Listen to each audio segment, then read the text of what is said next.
lima sa nagpakilalang Ayan ha. sina Belnard Tube, Rosebert Waupan, Johnny Buduan, Walter Manalansan, at Benny Bunontate. Paano kayo napasok kay Congressman Zaldico? Nag-start po ako ng work kay Kong Saldi. Hindi pa siya congressman. Then kausap siya ni Kong Romualdez na maging Pro 2022. 2022, nag-start na po yung security. Then nagde-deliver na rin po kami ng mga basura na sinasabi nila sa mali-maletang pera. Isa sa mabigat na pahayag. Doon pa lang sablay na yung hindi pa raw congressman. Si Zaldico nag-aano na daw siya. Tapos biglang talon siya ng 2022. 'Di ba? So walang agad concrete of walang agad konkreto yung binitawang statement from the very start, 'di ba? Kasi pagka ikaw nagkwento ka, nagsalaysay ka, paano ka napunta within 2022, dapat naka-detail yan, naka-detalye yan. Hindi yung ipupukol mo agad sa 2022, sabi mo hindi pa congressman o hindi pa kongresista, naandyan ka na kay Zaldico, di ba? Doon pa lang sablay na mga kababayan, di ba? Ni Belnard sa kanilang affidavit. Paano natin pagkakatiwalaan ito? Na mag-deliver ng mali-mali pera kay Pangulong Bongbong Marcos Jr. Magkano yung dinala niyo? 3 maleta, ma'am. Na magkano ang laman? Hindi ko ma-specific yung kung magkano kasi medyo mabigat yung isang maleta, large po yun. Sa kanilang... Imposible po yun, no, mga kababayan, na kung ikaw mismo, mga kababayan, nagde-deliver ng mali-maletang pera. Alam mo sa sarili mo, mali-maletang pera, tapos hindi ka sure kung ilan yung pera na yon, no? Kasi in the first place, kung magdi-deliver ka, supposed to be sasabihin sa iyo yan kung magkano yan. Tama po, mali. Wala po nag-uutos na more or less sasabihin sa iyo, i-deliver mo lang to. Huwag mong titignan. Yon na hindi mo alam na pera pala ang laman nun, 'di ba? Pwede mong sabihin na hindi ko po alam kung magkano kasi hindi ko naman po alam na pera pala ang laman niyan. Parang ganito 'yon, mga kababayan. May sindikato sa for example, China.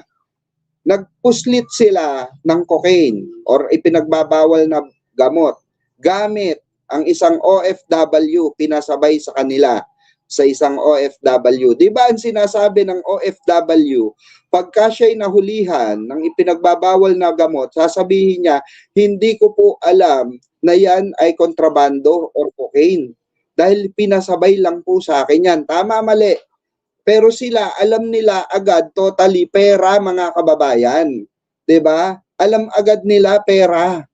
Okay? So, makikita naman nila yan, estimated, makikita naman nila yan kung gaano karami or limpak-limpak na salapi yan. 'Di ba? So, dito pa lang meron na talaga sablay itong mga ganitong klase ng statement na hindi nakapani-paniwala. Kaya nababato sila ng samut-saring tukso ngayon, no, ng ating mga kababayan na sila ay mga trolls or binayaran para magpagamit, no, laban kay Pangulong Bongbong Marcos kasi very selected person po ang kanilang inaakusahan or dinadawit sa issue na ito. 'Di ba? Dahil alam naman natin na mainit yung kaso ni Zaldico ngayon, mga kababayan, 'di ba? At patuloy na tinutugis ng mga kaibigan. Ang tanong lang kung matutugis ng mga kaibigan. Kaibigan nga no, 'di ba? 'Di ba? Wala tayong pinaparinggan baka may masaktan. Hindi po namin kayo pinariringgan dito sa Bengador, no?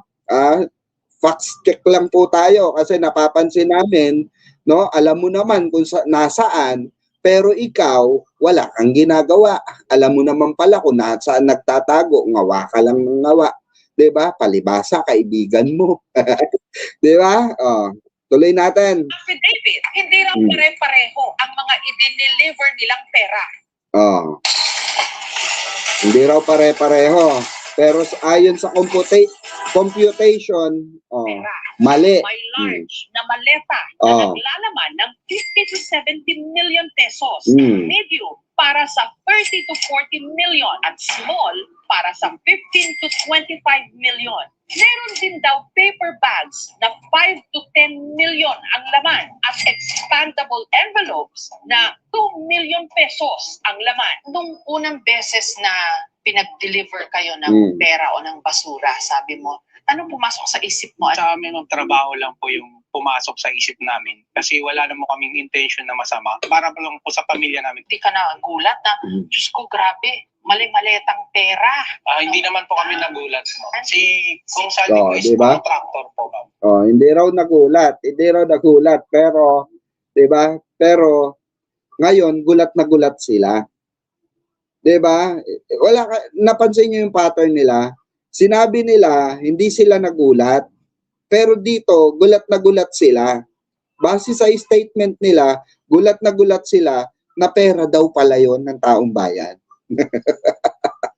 'Di ba? Doon pa lang wala nang contradicted na agad doon sa mga binibitawan nilang salita. Paano natin maano to? 'Di ba? Paano namin kayo paniniwalaan? Paano kayo paniniwalaan ng sambayan ng Pilipino kung mismong mga salita nyo contradicted din sa mga naunang pahayag nyo? 'Di ba? Yung pagkakalam namin parang nagpopondo po siya ng mga project. At first, ma'am, wala kaming idea talaga. Ako, ma'am, ang iniisip ko, mayaman si boss marami siyang pera, marami siyang business po. So, lumabas po yung flood control issue doon po namin napagtanto talaga yung mga perang bulto-bulto po na doon. Napagtanto. Ibig sabihin, kung napagtanto nyo, doon pa rin sablay mga kababayan. Kung napagtanto nyo, doon sa hindi kayo sigurado ron. 'Di ba? Hindi kayo sigurado, and at the same time, maling-mali ang impact ng paglabas nyo. Kasi kung sabi nila sa kanila mismo nanggaling, no? Nung nilabas yung flood control, sino po naglabas ng flood control, mga kababayan? Si Pangulong Bongbong Marcos po. Ang nag-start na ipaimbestigahan ang flood control issue na yan, 'di ba? Natural lang na gagamitin nila yung platform na yon or issue na yon dahil masasagasaan po ito Masasagasaan yung mga partido nila Chavit Singson, yung mga partido nila 'di ba, nila Digong, 'di ba? Na alam naman natin itong sila Mike Defensor nasa kampo ni Digong 'di ba? So masasagasaan sila So natural po 'yon. Natural na maidadawit nila ang ating mahal na Pangulong si PBBM. Pero ang katanungan dito gaano katindi yung kanilang statement at kanilang ebidensya. Yung mga inilatag po nilang ebidensya, mga kababayan, panahon pa ni Kopong-Kopong.